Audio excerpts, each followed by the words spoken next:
لا حول ولا قوة إلا بالله العلي العظيم. أعوذ بالله من الشيطان اللعين الرجيم.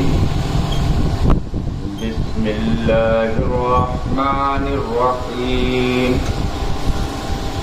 الحمد لله الذي لا يبلغ مدحته القائلون ولا يعصينا معه العاصون ولا يعدي حقه المجتهدون الذي لا يدرك بعد الهمم ولا يناله غوص الفتن الذي ليس لصفته حد محدود ولا نعت موجود ولا وقت معدود ولا أجل ممدود. قدر الخلائق بقدرته ونشر الرياح برحمته ووسد ميدان بالصخور. ثم الصلاة والسلام على رسول النبي الكريم المخاطب بطه وياسين محبوب رب المغربين والمشرقين جد الحسن والحسين بالقاسم محمد وعلى آله الطيبين الطاهرين المعصومين المظلومين المنتجبين المنتخبين ولعنة الله على أعدائهم أجمعين من يومنا هذا إلى يوم قيام الدين. أما بعد فقد قال الله تبارك وتعالى في كتابه المجيد وفرقانه الحميد. بسم الله الرحمن الرحيم. كل نفس ذائقة الموت. صلوات پڑھیں. اللهم صل على محمد. حضرات گرامی قدر، اس سے پہلے کہ گفتگو کا آغاز کیا جائے ملتمس ہوں کہ مرتبہ سورہ حمد اور 3 مرتبہ سورہ اختلاف کی تلاوت فرما کر مرحوم و مقبول الحاج منیر حسن کربلائی ابن حسن رضی صاحب کی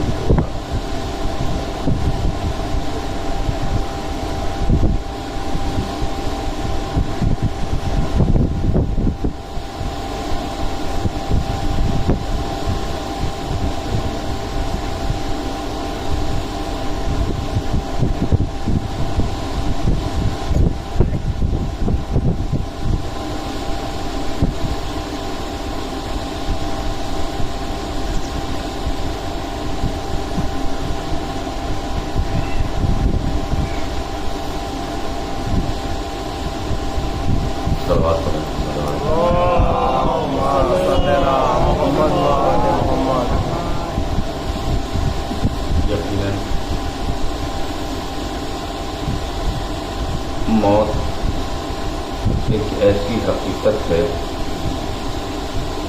کہ جس کو نہ ٹالا جا سکتا ہے اور نہ جس سے فرار اختیار کی جا سکتی ہے. یہ ایک ایسی چیز ہے کہ جو سب سے زیادہ ناگوار بھی ہے، لیکن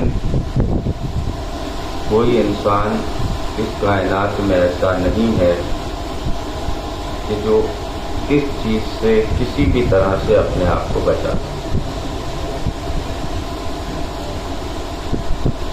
کسی شاعر کا بڑا خوبصورت مصرع ہے، مصرع یاد نہیں، مگر مفہوم یہ ہے کہ جب اس موت سے مرسل اعظم نہ بچے تو ہم جیسی ذات، مگر افسوس ہوتا ہے کہ جب کوئی ہمارا اپنا ہمارے ساتھ زندگی گزار چکا ہو، ہماری ملاقات ہوئی ہو، ہم اس سے ملے ہوں، چند باتیں کی ہوں، اور اس کے بعد یہ خبر ہو کہ وہ اس دنیا سے رخصت ہو گئے، تو بڑا تکلیف دہ مسئلہ ہوتا ہے۔ مگر خدا کی قسم ایک جملہ آپ کی خدمت میں رکھ دوں اور اپنی گفتگو کو آگے بڑھاؤں، کوئی بھی بھائی اپنے بھائی کی جدائی کو برداشت نہیں کر سکتا تھا اگر کربلا میں عباس و حسین کے درمیان جدائی نہ ہوئی ہو۔ کوئی بھی بیٹا اپنے باپ کی جدائی کو برداشت کرنے کا دم نہیں رکھتا تھا اگر کربلا میں سید و سجاد و حسین کی جدائی نہ ہوئی ہو۔ کوئی بھی بہن اپنے بھائی کی جدائی کو برداشت نہیں کر سکتی تھی۔ ہمارا لاکھوں سلام ہو کربلا والوں پر کہ جنہوں نے ہمیں دنیا میں زندگی جینے کا بھی طریقہ سکھایا اور اس بات پہ بھی یقین دلایا کہ دیکھو ہر چیز، ہر انسان، ہر بشر اللہ کی جانب سے آیا ہے اور اسے واپس اللہ کی جانب جانا ہے، تو اپنے آپ کو وہاں کے لیے تیار و آمادہ کریں۔ بس ایک جملہ آپ کی خدمت میں عرض کرنا ہے اور اسی کے اوپر گفتگو آپ سے کرنا ہے مختصر وقت کے لیے۔ بس یہ دیکھنا ہے کہ آپ تیار و آمادہ ہیں کہ نہیں۔ حضور، یہ جسم جو ہمارے پاس ہے یہ پروردگار عالم نے خاک سے بنایا ہے اور اسے خاک میں مل جانا ہے۔ کچھ اجسام ایسے بھی ہوتے ہیں کیونکہ پروردگار عالم نے اس جسم کو عناصر اربعہ کے ذریعے سے تشکیل دیا، آگ، پانی، مٹی اور ہوا۔ جو اسلام قبول کیے ہوئے ہے اس کو مٹی میں مل جانا ہے، اور جو غیر مسلمان ہیں وہ آگ کے حوالے ہو جاتے ہیں۔ الغرض یہ جسم فانی ہے۔ بس ایک جملے میں آپ کے قریب آنا ہے اور دیکھنا ہے کہ آپ میرے کتنا قریب رہتے ہیں۔ مولانا، یہ جسم فانی یہ آج ہمارے پاس ہے، کل نہیں ہوگا، اور کمال یہ ہے کہ یہ جو جسم ہمارے پاس ہے کہ جس جسم کی قوت پہ ہمیں اتنا غرور ہے، ہم خود اس جسم کے ہر ایک جز کے محتاج۔ توجہ رکھیں، ہم جسم کے ہر ایک جز کے محتاج۔ ہاتھ ہے، ہاتھوں کی قوت پہ غرور ہے، مگر ہم اپنے ارادے سے اس گلاس کو اٹھا نہیں سکتے اگر ہاتھ کی مدد نہ لی جائے۔ ہم اپنے قدموں پہ بڑا غرور کرتے ہیں، مگر ہم ایک قدم بھی چل نہیں سکتے اگر ان قدموں کی مدد نہ لی جائے۔ بڑا افسوس ہوتا ہے ذہن انسانیت پر کہ غرور اس چیز پہ کرتا ہے جس کا خود محتاج ہے۔ یہ جسم خاکی ہے، مل جائے گا مٹی میں، ختم ہو جائے گا۔ کوئی جسم ایسا ہے ہی نہیں کہ جو یہ دعویٰ کر سکے کہ ہمارا جسم جیسا آیا تھا ویسا ہی رہ جائے گا۔ کبھی نہ کبھی یہ جسم ختم ہونا ہے، مٹ جانا ہے، برباد ہو جانا ہے، خاک آلود ہو جانا ہے۔ تو حضور، غرور و تکبر اس چیز پہ نہیں ہونا چاہیے کہ جس کے مٹنے کا یقین ہے۔ غرور و تکبر اس چیز کو نہیں ہونا چاہیے کہ جس کے مٹ جانے کا میں آپ کی خدمت میں جملہ عرض کر رہا ہوں. حضور کمال جسم کی حفاظت میں نہیں ہے، کمال کردار کی حفاظت میں ہے. بات ہو گئی حضور، جسم کی حفاظت میں کمال نہیں ہے کہ ہم نے جسم تو بچے گا ہی نہیں. انسان زندہ وہ نہیں رہتا جس کا جسم سالم ہو. کاش قریب ہوتے میرے. انسان زندہ وہ نہیں رہتا جس کا جسم سالم ہو. انسان زندہ وہ رہتا ہے جس کا ذکر سالم ہو. زندہ وہ نہیں رہتا کہ جس کا جسم سالم ہو. اور یہ جسم تو اس کا بھی نہیں بچا کہ جس کو اللہ نے پوری کائنات کی حکومت دی. یہ جو فرشتہ ہے نا، یہ جو جسم سے روح کو جدا کرنے کا کام کرتا ہے، یہ کسی سے پوچھ کے نہیں آتا. اچھا کبھی کبھی سوچا کرتا ہوں کہ بڑا کرم ہے معبود حقیقی کا کہ اس نے موت کے اختیار کو انسان کے ہاتھوں میں نہیں رکھا. ہر چیز انسان کے اختیار میں ہے. جب تک اس دنیا میں ہے تب تک ہر چیز اس کے اختیار میں ہے. لیکن ہر چیز اللہ کی نعمت ہے. یقیناً اللہ کی نعمت ہر چیز ہے. ابھی آپ ابتدائے مجلس میں سورہ رحمان کی تلاوت کر رہے تھے، آپ سماعت کر رہے تھے. ہر چیز اللہ کی عطا کرتا ہے، ہر چیز اللہ کی نعمت. ہمارے جسم کا ایک ایک حصہ نعمت خداوند کریم. اور اس معبود حقیقی نے ہمیں اتنی نعمتیں دی کہ ہماری 100 سالہ زندگی تمام ہو جائے گی مگر ہم اپنے معبود کی نعمت کا شکریہ ادا نہیں کر سکتے. اتنی نعمتیں.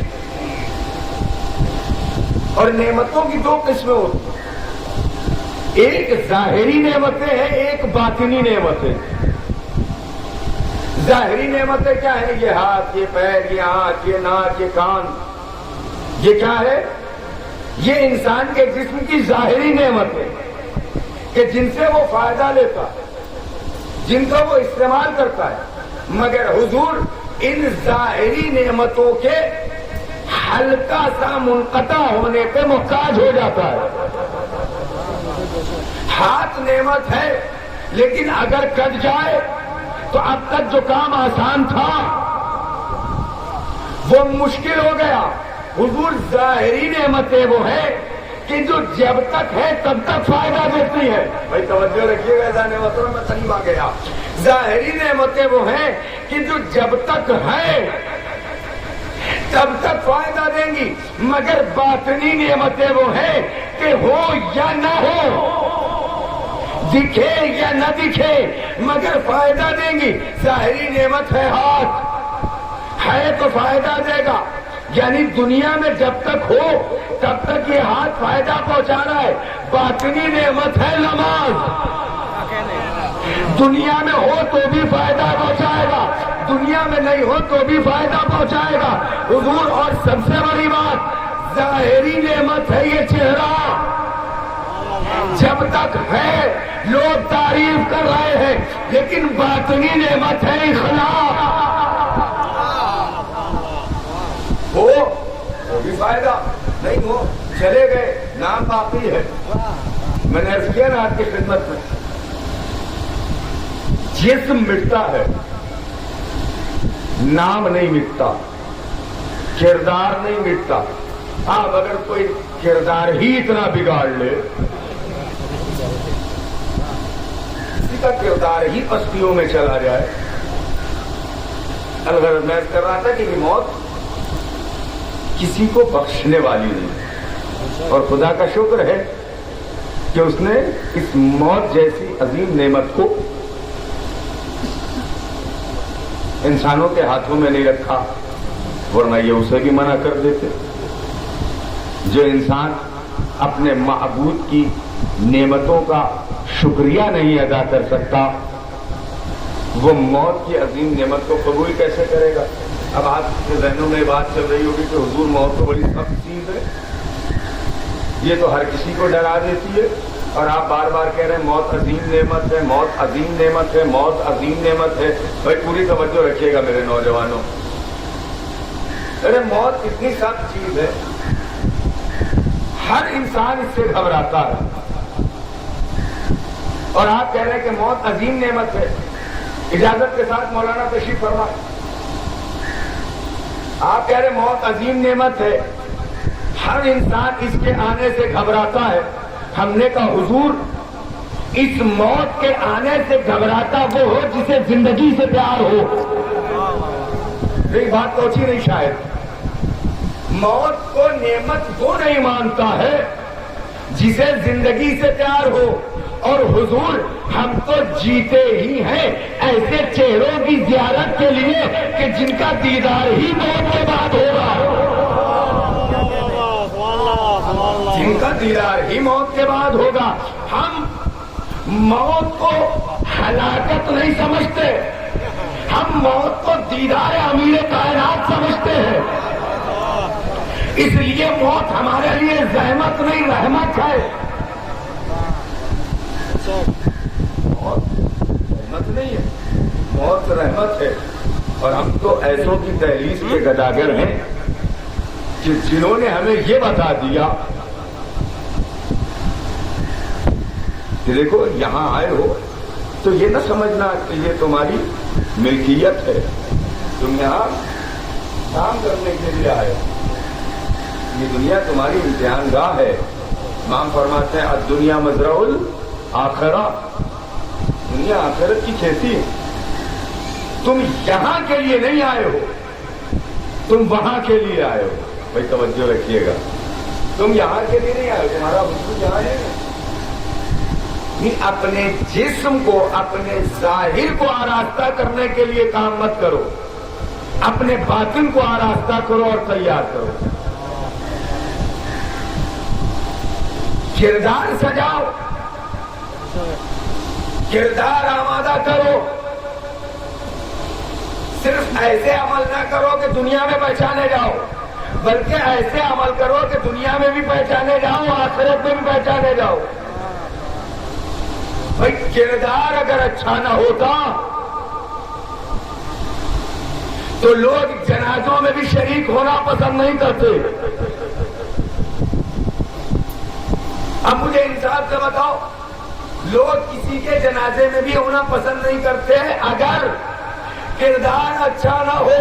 بھائی توجہ رکھیے گا عزیزان محترم، اگر کسی انسان کا کردار اچھا نہ ہو تو معمولی سا انسان بھی جنازوں میں شرکت کرنا پسند نہیں کرتا. ہم ان کے جنازے میں پہنچ جانے کا بڑے خراب آدمی تھے. میں نے کہا کیا مطلب، کیا خراب تھے؟ کہنے لگے کیا بتایا صاحب، کوئی ایک عادت ان کے اندر اچھی ہوتی تو بتا دیتے. ہم نے کہا اچھا، لوگوں کا یا اور آسان کرو، شریف لوگوں کا کسی کے جنازے میں نہ آنا بتاتا ہے کہ مرنے والا شریف نہیں تھا. کوئی بات اگر آپ تک پہنچے گی تو تائید چاہوں گا. شریف لوگوں کا مرنے والے کے جنازے میں نہ آنا بتاتا ہے کہ شریف نہیں تھا.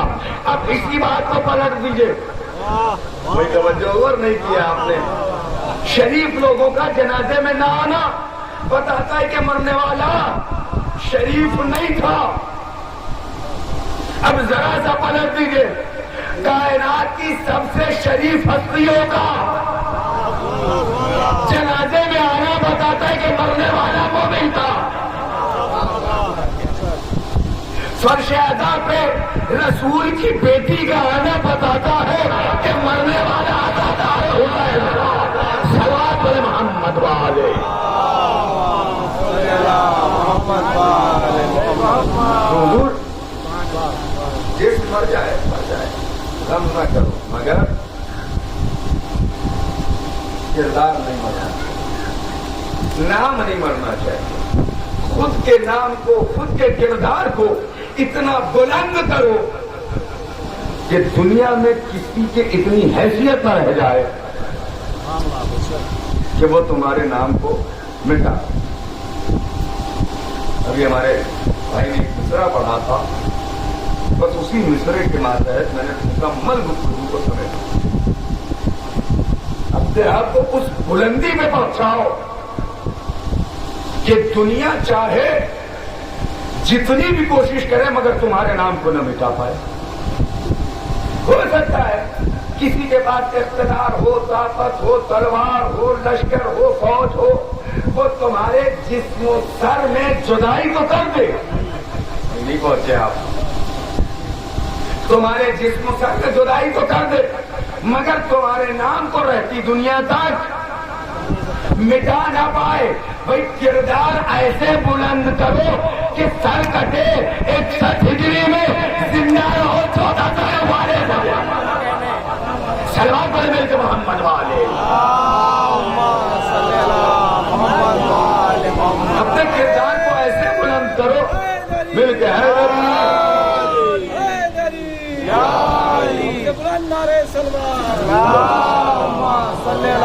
اپنے کردار کو ایسا بلند کرو، ایسا کردار بناؤ کہ تمہارا سر کاٹنے والا مٹ جائے.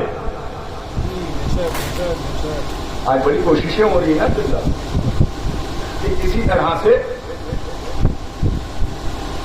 فرش عزا، نام حسین اور عظمت عزا کو مٹا دیا جائے. اردو ایک جملہ کہوں، دنیائے یزید کی، یہ دنیائے یزیدیت کی، دنیائے بے توجہ رکھیے گا، دنیائے یزیدیت کے آوارہ طوفانوں میں اتنی صلاحیت نہیں کہ وہ نام حسین مٹا سکے. آج توجہ رکھیے تھے، دنیائے یزیدیت کے آوارہ طوفانوں میں اتنا دم نہیں. پھر میں چاہوں گا کہ میرے ساتھ سب رہے، میں آخری جملے تک آپ کو لے کے چلوں. دنیا کشان بھائی، دنیا یزیدیت کے آوارہ طوفانوں میں اتنا دم نہیں کہ وہ نام حسین مٹا سکے. حضور نام حسین تو بڑی بات، آج تک دنیا نام اصغر نہ مٹا سکی. بات ایسے پہنچے گی نہیں اگر میں آپ کی خدمت میں حاضر ہوا. حضور دنیا یزیدیت کے آوارہ طوفانوں میں اتنی ضرورت نہیں کہ وہ نام حسین مٹا سکے. قبلہ نام حسین تو بڑی بات، آج تک دنیا نام علی اصغر نہ مٹا پائی. قبلہ نام علی اصغر تو بڑی بات، آج تک دنیا نام حسین نہ مٹا پائی. اگر آخری جملے پہ سارے نہ میرے ساتھ آئے تو مجھے لطف نہیں آئے گا. حضور دنیا یزیدیت کے آوارہ طوفانوں میں، بھائی آخری جملہ پوری قوت سے آپ کے ہاتھ میں رکھ رہا ہوں، مرضی آپ کی ہے. آج تک کسی نے اتنی ضرورت نہ ہوئی کہ نام حسین مٹا پائے. حضور نام حسین تو بڑی بات ہے، کوئی آج تک نام علی اصغر نہ مٹا پایا. حضور نام علی اصغر تو بڑی بات ہے، آج تک دنیا میں کوئی اتنا بڑا پیدا نہ ہوا جو اصغر کی ہنسی کے تذکرے کو مٹا پائے. میں اور آسان کروں آپ کی خدمت میں. دنیا چاہ رہی ہے کسی طرح سے نام حسین کو مٹا دیا جائے، کسی طرح سے ختم کر دیا جائے. بھائی توجہ رکھیے گا عزیزان محترم، دنیا چاہ رہی ہے کہ کسی طرح سے نام حسین کو مٹا دیا جائے، ختم کر دیا جائے. آج تک کوئی ننو بھائی، آج تک کوئی نام حسین مٹا نہ پایا. حضور نام حسین تو بڑی بات ہے، آج تک کوئی نام علی اصغر نہ مٹا پایا. حضور نام علی اصغر تو بڑی بات ہے، آج تک کوئی ایک شب کے مومن حر کا نام نہ مٹا پایا. اب نوجوانوں میرے ساتھ دے دینا، حضور نام حر تو بڑی بات ہے، آج تک دنیا میں کوئی ایسا نہ پیدا ہوا جو حسین کی سواری کے نام کو مٹا سکے. بھائی مجھے انصاف سے بتاؤ، جو جانور جس کے اوپر میرے مولا سوار ہو جائے جب اس کا نام نہ مٹا سکے، بھائی توجہ، جب اس کا نام نہ مٹا سکے جس پہ میرے مولا سوار ہو، تو گوشت نبی کے سوار کا نام کہاں سے مٹاؤ گے؟ صلوات علی محمد.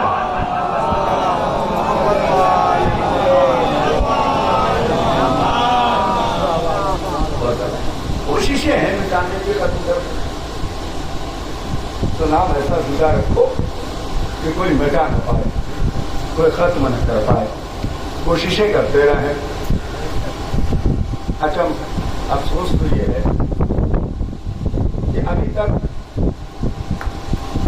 عزاداری پر اور شہدا پر باہر سے حملے ہوتے، اب اندر سے حملے ہونے لگے. ابھی تک غیر سوال اٹھاتے تھے، اب اپنے سوال اٹھانے لگے. یہ ایسے کرو، یہ ویسے نہ کرو، یہ ویسے کرو، یہ ویسے نہ کرو. عجیب عجیب سوال کہ کسی طرح سے اسے ختم کر دیا جائے. مگر حضور ایک جملہ دوں آپ کی خدمت میں. ایک شخص ہوتا تھا کہ جس نے قرآن کو ختم کرنے کی کوشش کی تھی. دور حاضر میں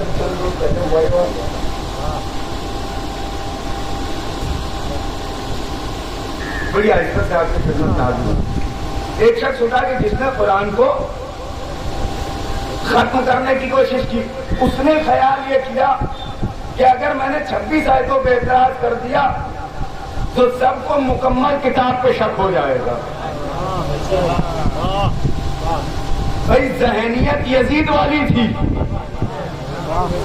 اس نے خیال یہ کیا کہ اگر 26 آیتوں پہ اعتراض کیا تو سب کو مکمل کتاب پہ شک ہو جائے گا. بھائی یہی تو یزید نے بھی کیا تھا. اگر حسین سے بیعت مل گئی تو سب کی مل گئی. تو ارادہ تھا نا اس کا.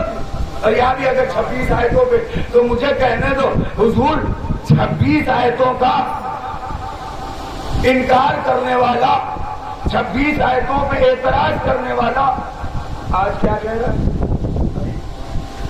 جلدی کا آپ نے شاید سنا ہو. اب کیا کہہ رہا ہے کہ میں اپنے گھر واپسی پہ بھی اتنا پیار نہیں پایا جتنا ملنا چاہیے تھا. یہی تو جملے ہیں نا. اور اس کے بعد اس نے کہا کہ اب تو میری حالت ایسی ہو گئی ہے کہ کوئی مجھے مارے اس سے پہلے میں خود کو مار لوں. انہیں پتا چلا قرآن پہ اعتراض کرنے والا اپنے جسم کے اندر اپنی جان کو نہیں بچا سکتا.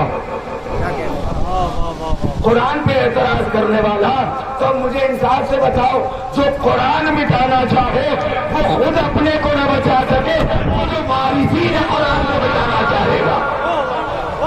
سلمان کو مل کے محمد والے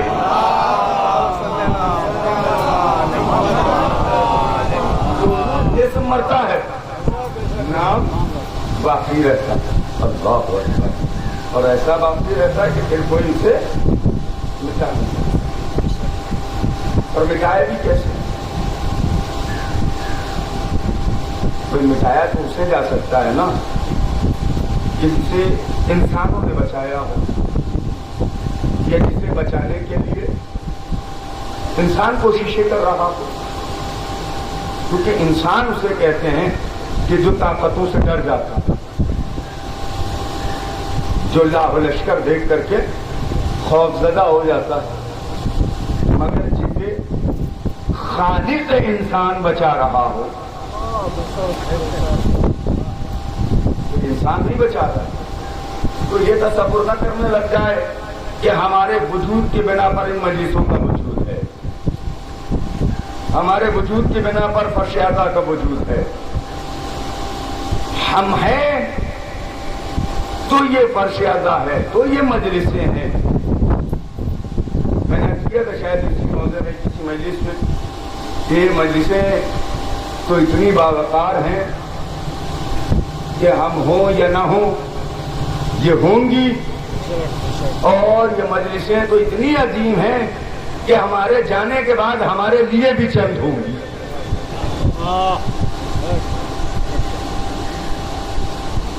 اور ہم زندہ ہی انہیں مجلسوں کے ہونے پر ہیں. ہم مر گئے، مرحوم اس دنیا سے رخصت ہو گئے. اتنے سارے لوگ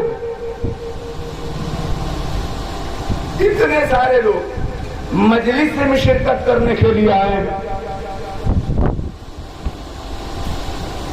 تو یہ مجلسیں ہی تو ہیں جو ہمارا ذکر باقی رکھیں. یہ مجلسیں نہ ہوتی تو ہم کب کے مٹ جاتے، کب کے ختم ہو جاتے. تو کہ اللہ تو کہہ رہا ہے کل نفس ذائقۃ الموت، ہر نفس کو موت کا ذائقہ چکھنا ہے.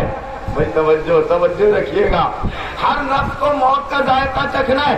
اب یہ تمہاری ذمہ داری ہے کہ تم چاہو تو موت کو ہلاکت بنا لو یا چاہو تو اسی موت کو اپنی زندگی بنا لو۔ صلوات علی محمد و آل محمد۔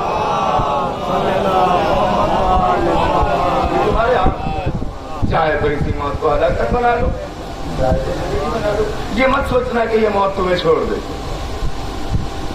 تم کتنے بھی دور بھاگ جاؤ، کہیں بھی چلے جاؤ، تم زمین کی تہوں میں چلے جاؤ، پھر بھی موت سے بچنے والے نہیں۔ جب وہ نہ بچے کہ جن کے ہاتھوں میں حکومت تھی، سب ان کی بات مانتے، حد یہ ہے کہ ہوائیں بھی ان کے اشارے پہ چلتی۔ وہ جانور کے جن کی آواز ہم سن بھی نہیں سکتے، وہ جانور بھی ان کے مطابق، لیکن یہ فرشتہ موت، یہ ملک الموت جب گیا نا ان کے پاس تو وہ کھڑے ہوئے، کون ہو؟ ملک الموت ہوں۔ کیا کرنے آئے ہو؟ آپ کی روح کو قبض کرنے آئے، اجازت ہے بیٹھ جاؤں؟ کہنا ملک الموت نے بیٹھنے کی بھی اجازت نہیں دی۔ کس کو اجازت نہیں دی؟ کہ جس کے ہاتھوں میں اللہ نے کائنات کی حکومت کو رکھا، جس کا غلام اتنی صلاحیت رکھتا ہے کہ چشم زدن میں تخت لے آئے، وہ نبی کہہ رہے بیٹھ جاؤں کہ نہیں اجازت نہیں ہے۔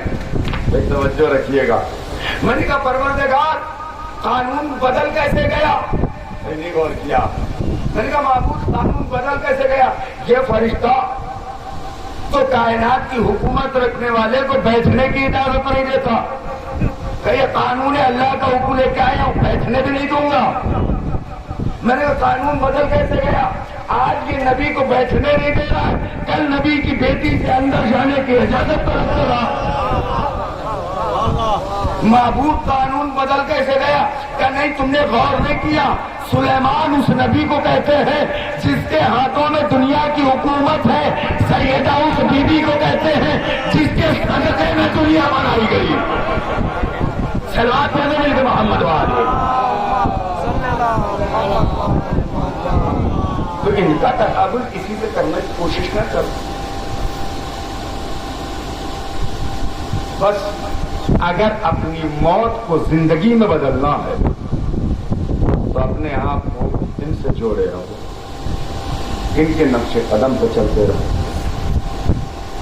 ان کے بتائے ہوئے ہر ایک کھیل پر عمل کرتے رہو، چلتے رہو، ان کے بتائے ہوئے قول پر عمل کرتے رہو، کہ یہ دنیا کو سنوارنے کے لیے آئے۔ یہ اتنے بڑے لوگ تھے، اگر آپ متوجہ ہوں، یہ اتنے بڑے لوگ تھے کہ جب تک یہ عرش پہ رہے عرش معلّہ رہا۔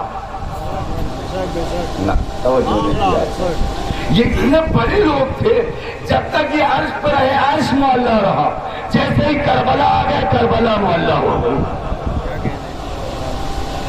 یہ تو زمین پہ سنوارنے کے لیے آئے تھے، بنانے کے لیے آئے تھے، یہ دنیا میں حسین بننے نہیں آئے تھے، حسینی بنانے آئے تھے، سنوارنے آئے تھے۔ تو ہمیں بھی چاہیے کب موت ہمیں اپنے دائرے میں قید کر لے پتہ نہیں چلتا۔ میں ممبر پہ اپنی مرضی سے نہیں بیٹھا، مگر یہ بھی پتہ نہیں کہ اپنی مرضی سے اتر پاؤں گا یا نہیں اتر پاؤں گا، نہیں خبر کہ اتروں گا یا اتارا جاؤں گا۔ اس سے پہلے کہ موت اپنی آغوش ہماری طرف بڑھا دے، ہم اپنے آپ کو ویسا سنواریں کہ جسم مر جائے نام کبھی نہ مرنے پائے. اپنے آپ کو خاندانی عصمت و طہارت کی محبت میں اپنے آپ کو اس خانوادے، اس قبیلے، اس گھرانے سے ایسے جوڑیں جیسے جوڑنے کا حق ہے. اپنے آپ کو ایسے خدا صرف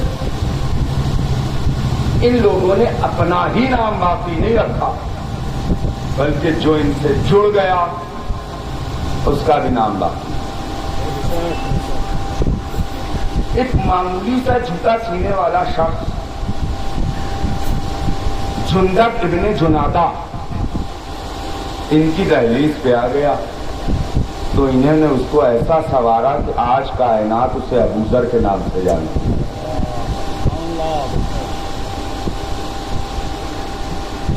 سیاہ فام میمونہ ان کی دہلیز پہ آ گئی تو انہوں نے اس کو کائنات میں فضہ بنا کے پیش کر دیا. یہ تو کرداروں کو سنوارنے کے لیے آئے، یہ تو بنانے کے لیے آئے، بننے نہیں آئے ہیں، بنانے آئے. ان مجلسوں کے ہونے سے ذات حسین پہ کوئی حرف نہیں آنے والا، ہو یا نہ ہو. حسین زندہ تھا، زندہ ہے، زندہ رہے گا. ان مجلسوں کا ہمہ ہونا ہماری زندگی کا ثبوت ہے. ذکر حسین کر کے ہم بھائی توجہ رکھیے گا، ہم یہ خیال نہ کریں کہ ہم ذکر حسین کر کے حسین کو زندہ رکھیں. قبلہ ذکر حسین میں اتنی برکت ہے کہ اس ذکر حسین کے ذریعے سے ہم زندہ. یہ نہ ہوتا تو ہماری کوئی پہچان نہیں ہوئی، ہمیں کوئی جانتا. اس کی وجہ سے ہماری پہچان ہے کائنات. جہاں بھی کوئی جلوس نکلتا ہے غیر قومیں دیکھ کے کہتی ہیں کہ حسینی. اور ذکر حسین کا کل کسی صاحب نے ایک بات کہی تھی، ان کا جملہ آپ کی خدمت میں کر دیتا ہوں. ذکر حسین کا فیض یہ ہے کہ مسلمان دشمن قومیں حسینیوں میں سے کسی کو آتنکوادی نہیں سمجھتی.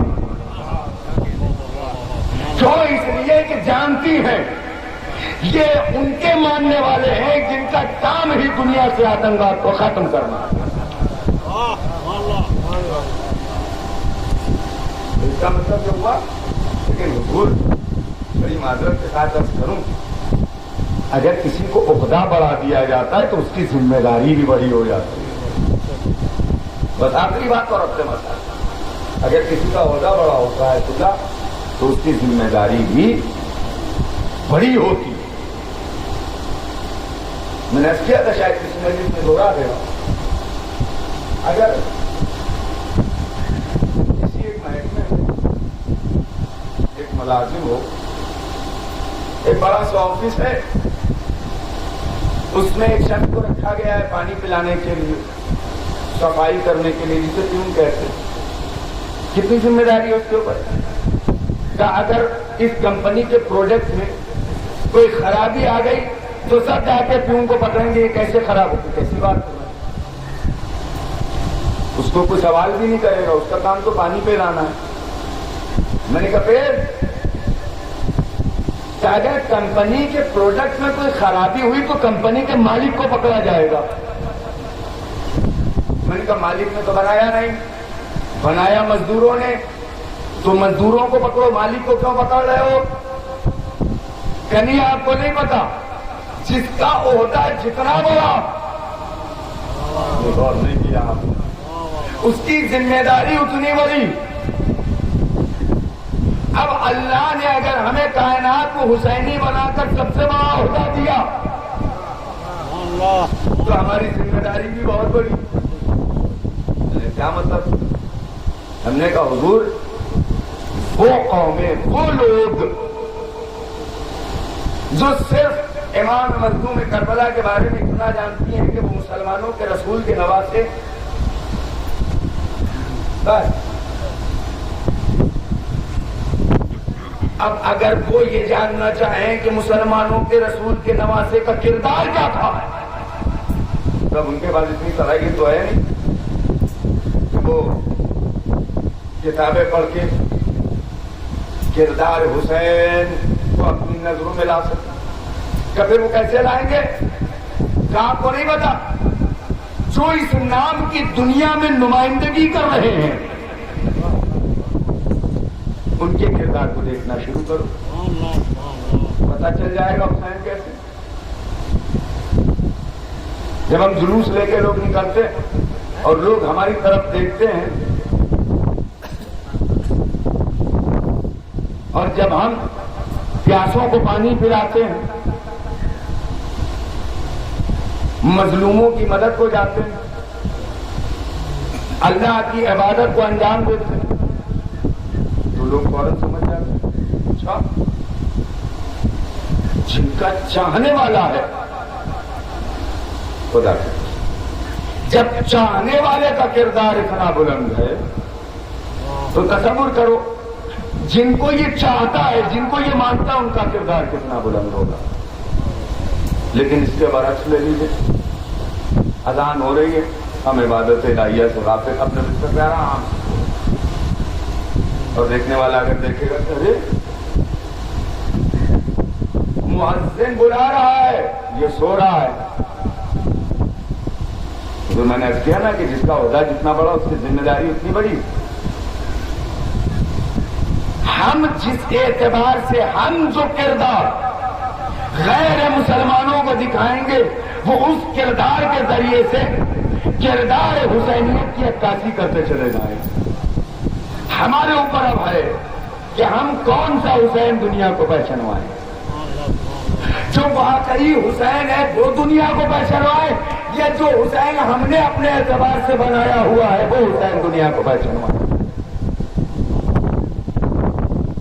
جو واقعی علی ہے وہ دنیا کو بتائے، وہ دنیا کو دکھائے. اور جب ہم واقعی جو علی ہے وہ علی دنیا کو اگر ہم پہچانواتے ہیں، جو واقعی حسین ہے وہ حسین اگر ہم دنیا کو پہچانواتے ہیں، تو ہماری دنیا بھی سنورے گی، ہماری آخرت بھی سنورے گی. ہمارا جسم مٹ جائے گا مگر نام باقی رہے گا. خلا واقع ہوگا، ایک بھائی کا احساس ہوتا ہے، چاہے کتنی بیماری ہو، چاہے جتنی عمر ہو گئی ہو، لیکن ایک افسوس رہتا ہے جب بھی انسان اس جگہ سے نکلتا یا جہاں مرحوم بیٹھا کرتے تو فوراً یہ خیال میں آتا ہے کہ ہمارے والد یہاں بیٹھے ہوں گے، ہمارے بھائی یہاں بیٹھا کرتے، ہمارے چچا یہاں بیٹھا کرتے.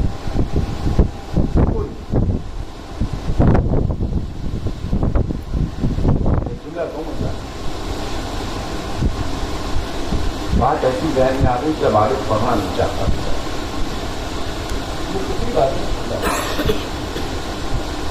میرے والد مرحوم تھے، دنیا سے رخصت ہو گئے.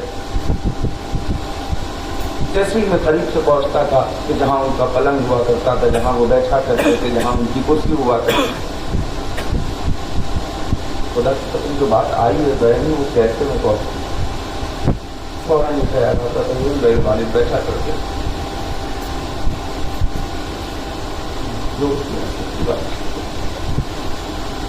یہی وہ مقام ہے کہ جہاں میری والدہ بیٹھتی تھی، جہاں میرے بھائی بیٹھا کرتے، جو دنیا سے رخصت ہو گئے. ہم کتنا کام چاہتے ہیں، ذرا خیال کرے زینب جب مدینے واپس آئی ہے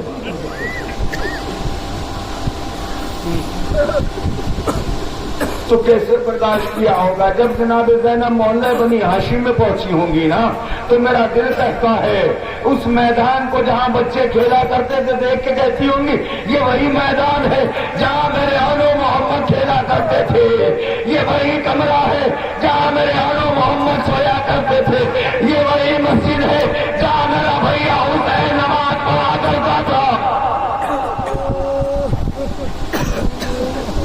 جزاکم اللہ. خدا کوئی غم نہ دے سوائے تم مزدور میں کربلا.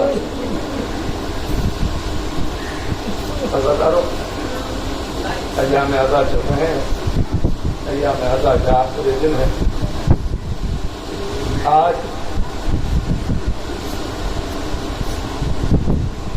1.5 مہینہ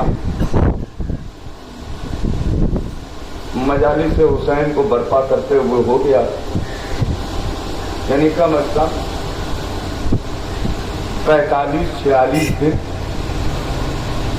ذکر امام مظلوم کربلا کرتے ہوئے ہو گیا. امام پہ آنسو بہاتے ہوئے ہو گیا. اپنے دل پہ ہاتھ رکھیں اور اپنے ہاتھ سے سوال کریں، جیسا حق تھا گریہ کرنے کا زہرا کے لال کو، کیا وہ حق ادا ہو گیا؟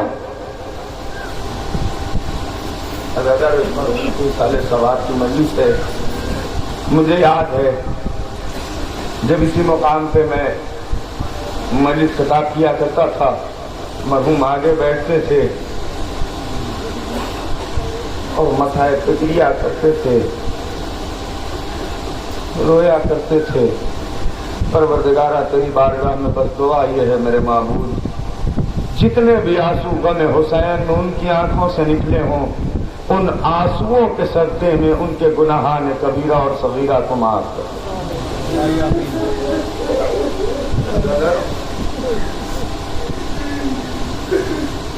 آج مرحوم بھتیجے کی مجلس ہے.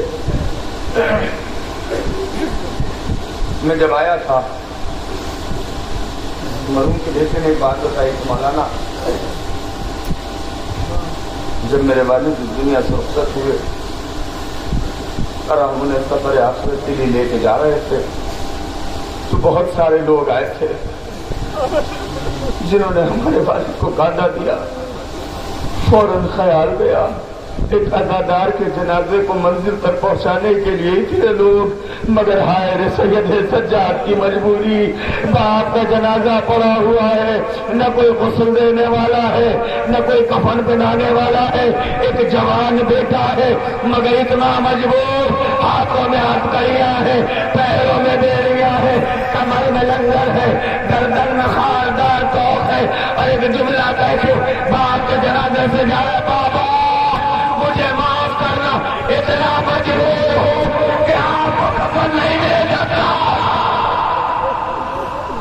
کوئی غم نظر سوائے میں کربلا. عزادارو، جب مرحوم کا جنازہ اٹھا ہوگا نا اور مرحوم کو دفن کر کے آئے ہوگے نا، مجھے نہیں معلوم، میں نہیں تھا، مگر انسانی فطرت کا تقاضا یہ ہے جس گھر سے ایک جنازہ اڑ جائے، جس گھر سے ایک جنازہ اٹھتا ہے نا قبلہ، جنازے کو دفن کر کے جب واپس آتے ہیں تو آ کے یتیموں کے سر پہ دست شفقت پھیرا جاتا ہے، ان کے پاس بیٹھ کے تسلی کے جملے کہے جاتے ہیں تاکہ دل کو تسکین ملے. بیٹوں کے پاس بیٹھ کے بزرگ کہتے ہیں بچوں پریشان نہ ہونا، اگر تمہارے باپا اس دنیا سے رخصت ہو گئے تو کوئی پریشانی کی بات نہیں ہے، ہم تمہارے والد کی جگہ ہیں، آج سے تم ہمیں اپنا سرپرست سمجھنا. عزادارو، یہ فطرت انسانیت ہے، مگر اللہ رے کربلا کے انسان جو حیوان سے بچے. عزادارو، کسی کے گھر سے ایک جنازہ اٹھے تو لوگ تسلی کے لیے آتے ہیں، لوگ گھر پہ جمع ہو جاتے ہیں. عزاداروں، زینب کے گھر سے 72 جنازے اٹھے. عزاداروں، لوگ تو زینب کے گھر بھی آئے مگر ہاتھوں میں تعزیانے لے کے آئے، ہاتھوں میں رسیاں لے کے آئے. گھر کی عورتوں کو پوچھتے گردن مار دیا گیا، ایک بچی کو تماچے لگائے گئے. کوئی غم نہ دے سوائے غم مظلوم کربلا کے. عزاداران مظلوم کربلا میں ایک مسائل اس مقام پہ پڑھا کرتا تھا جس مجلس سے وال مرحوم نے مجھ سے کہا تھا کہ مولانا آج جی بھر کے گریہ ہو گیا، بس مرحوم کی روح کی تسکین کے لیے چند جملے اس مسائل پہ سن لیجیے، مجلس کو تمام کر دیا. عزاداروں، کہا جاتا ہے نا کہ جب کسی کے گھر میں کوئی یتیم ہو جائے، جب کسی کے سر سے باپ کا سایہ اٹھ جائے تو خیال رکھا کرو اس کی آنکھوں میں آنسو نہ آنے پائے. وہ کبھی بھوکا پیاسا نہ رہنے پائے، مگر عزادارو تصور کرو ایک بیٹی ہے جو 4 برس کی ہے، جس کے باپ کا سایہ سر سے اڑ گیا ہے، مگر کیفیت یہ ہے کہ جو بھی ہاتھ سکینہ کی طرف بڑھتا ہے کوئی تسلی کے لیے نہیں بڑھتا، کوئی گنڈے چھیننے کے لیے بڑھتا ہے، کوئی تماچے لگانے کے لیے بڑھتا ہے، کوئی گلے میں رسن باندھنے کے لیے خدا کوئی غم نہ دے سوائے غم مظلوم کربلا کی۔ عزادارو کربلا سے شام تک 1100 میل کا سفر ہے۔ یقیناً میرا مولا حسین بہت پیاسا تھا جب شہید کیا گیا، یقیناً جناب علی اصغر کی پیاس بہت زیادہ تھی جب گلے پہ تیر لگا، یقیناً میرا مولا اکبر بہت پیاسا تھا جب سینے پہ برچھی کی اڑی لگی، یقیناً میرا مولا عباس بہت پیاسا تھا جب بازوؤں کو قلم کر دیا گیا، یقیناً اولو محمد بہت پیاسے تھے جب دونوں کو شہید کر دیا گیا، مگر عزادارو انصاف سے بتاؤ ہے کوئی تاریخ جو یہ کہے کہ سکینہ نے پانی کب پیا، زینب کو پانی کب ملا، سید سجاد کو پانی کب ملا؟ ہاں عزادارو مگر ایک تاریخ ہے جو یہ کہتی ہے کہ جب یہ قافلہ شام کے زندان میں پہنچ گیا، جناب سید سجاد بیٹھے تھے، جناب سکینہ جناب سید سجاد کے قریب پہنچی، بھیا ذرا اپنے قدموں کو آگے بڑھاؤ، بہن سکینہ کیا کرو گی؟ بھیا تمہارے پیروں میں چبھے ہوئے کانٹوں کو نکالنے کی کوشش کروں گی تاکہ تھوڑی تکلیف کم ہو جائے۔ عزادارو ایک مرتبہ جناب سکینہ کہتے ہیں بھیا آج بہن بن کے نہیں آئی ہوں، آج سوالی بن کے آئی ہوں۔ عزادارو مرحوم کو مصائب بہت پسند تھے، بہت گریا کرتے تھے، اور جناب سکینہ کی شہادت کا دن بھی گزرا ہے۔ عزادارو چند جملے سن لو، مجلس تمام ہو گئی۔ اے بھیا آج بہن بن کے نہیں آئی ہوں، آج سوالی بن کے آئی ہوں۔ اے بہن کیا سوال لے کے آئی ہو؟ عزادارو جناب سکینہ کہتی ہے بھیا میرا سوال یہ ہے کہ مجھے بتاؤ، انسان جب بہت زیادہ پیاسا ہو جاتا ہے تو جس میں انسانیت کی کیفیت کیا ہوتی ہے؟ بس 2 منٹ سنے، مجلس ختم ہو گئی۔ جناب سید سجاد کہتے بہن انسان جب پیاس کی پہلی منزل پر ہوتا ہے نا تو اس کی حلق میں کانٹے پڑ جاتے ہیں، اس کی زبان سوکھ جاتی ہے، ہونٹوں پہ پپڑیاں پڑ جاتی ہیں۔ عزادارو جناب زینب کہتی ہاں بھیا یہ تینوں منظر میں نے دیکھے ہیں۔ جب میرا بھیا اکبر جنگ کر کے واپس آیا تھا اور آ کے کہا تھا بابا ایک قطرہ آب مل جائے، تو میرے بابا نے کہا تھا اکبر اپنی زبان میرے ذہن میں دے دو۔ بھیا نے زبان یہ کہہ کے نکال لی تھی اے بابا آپ کے حلق میں مجھ سے زیادہ کانٹے پڑے ہیں۔ عزادارو جناب سکینہ کہتی بھیا جب میرا بھیا اصغر بابا کی آغوش میں گیا تھا تو بابا نے یہی کہا تھا اے اصغر اپنی سوکھی ہوئی زبان اپنے پپائے ہوئے ہونٹوں پہ پھیر لو۔ عزادارو شاید میرا بھیا اصغر پیاس کی پہلی منزل پہ تھا۔ عزادارو سنو گے مجلس ختم ہو گئی۔ جناب سید سجاد سے جناب سکینہ سوال کرتی ہے بھیا پیاس کی دوسری منزل کیا ہے؟ جناب سید سجاد کہتے بہن جب انسان اور زیادہ پیاسا ہو جاتا ہے نا تو جس میں انسانیت میں قوت نہیں رہ جاتی، بس ایک جگہ پڑا رہتا ہے، کبھی اپنی آنکھ کو کھولتا ہے کبھی بند کر لیتا۔ اب کیسے مسائل پڑھوں، کیسے گریا کرو گے؟ عزادارو مرحوم کے پرساداروں کو پرسا دے لو اور سیدہ کو ان کے اجڑے ہوئے گھرانے کا پرسا دے لو۔ آج رباب آئی ہے، سکینہ کا پرسا دے لے، آج سید سجاد آئے ہوں گے۔ عزادارو جناب سید سجاد کہتے بہن انسان کے جسم میں قوت نہیں رہ جاتی، بس پیاس کے عالم میں کبھی اپنے آنکھوں کو کھولتا ہے کبھی بند کر لیتا ہے۔ جناب سکینہ تڑپ گئی، رو کیا کربلا کا آئے میرا بھیا اے میرا بھیا اسود، اے بھیا سید سجاد، میں نے دیکھا ہے جب میرے بابا حسین نے بس آخری منزل مجلس ختم، میرے بابا حسین نے میرے بھیا اصغر کو جلتی ہوئی کربلا کی ریت پہ لٹایا تھا نا، میرا بھیا 3 حالتوں میں تبدیل ہوا۔ پہلے تو زمین کربلا پہ تڑپتا رہا، اس کے بعد دوسری منزل یہ تھی کہ کبھی منہ کو کھولتا تھا بند کر لیتا تھا، مگر بھیا جب میرا پیار کا بھیا اصغر زیادہ دیر زمین پہ لیٹا رہا، اب جسم میں قوت نہیں تھی، بس آنکھوں کو کھولتا تھا اور بند کر لیتا تھا۔ ایک مرتبہ سید سجاد سے جناب سکینہ کہتی ہے بھیا بس آخری منزل بیان کر دو۔ جناب سید سجاد کہتے بہن سکینہ، انسان جب پیاس کی آخری منزل پر ہوتا ہے تو گوشت ہڈیوں کو چھوڑ دیتا ہے، ہڈیوں سے چرخنے کی آواز آتی ہے۔ جناب سکینہ نے کوئی مثال پیش نہیں کی، گھٹنیوں کے بل آہستہ آہستہ سید سجاد کے کانوں کے نزدیک اپنی گودیوں کو لے جا کے اے بھیا میری ہڈیاں، اے بھیا میرے گوشت نے ہڈیوں کو چھوڑ دیا، اے بھیا میرا جسم ناز۔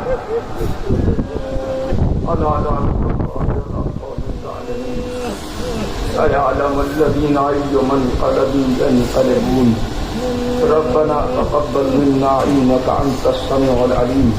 پروردگارہ ہماری اس مختصر کی عظیم عبادت کو قبول فرما، پروردگارہ اس ذکر کے صدقے میں مرحوم کے درجات کو بلند فرما، پروردگارہ کربلا والوں کی قربانی کے صدقے میں میرے معبود مرحوم کے بچوں کو صبر کی توفیق عطا فرما، پروردگارہ ہم سب کو واقعی حسینی بننے کی توفیق عطا فرما، پروردگارہ یہ جسم فانی ہے، پروردگارہ ہمارے ذکر کو امام مظلوم کربلا کے ذکر سے جوڑ دے تاکہ ہمارا ذکر بھی روز قیامت تک باقی رہ جائے، پروردگارہ فرزند امام مظلوم کربلا حضرت حجت کے ظہور میں تعجیل فرما، ربنا تقبل منا انک انت السمیع العلیم۔ ایک مرتبہ سورہ حمد اور 3 مرتبہ سورہ تلاوت فرما کر الحاج مرحوم الحاج منیر حسن ابن حسن ذکی مرحوم کی کوئی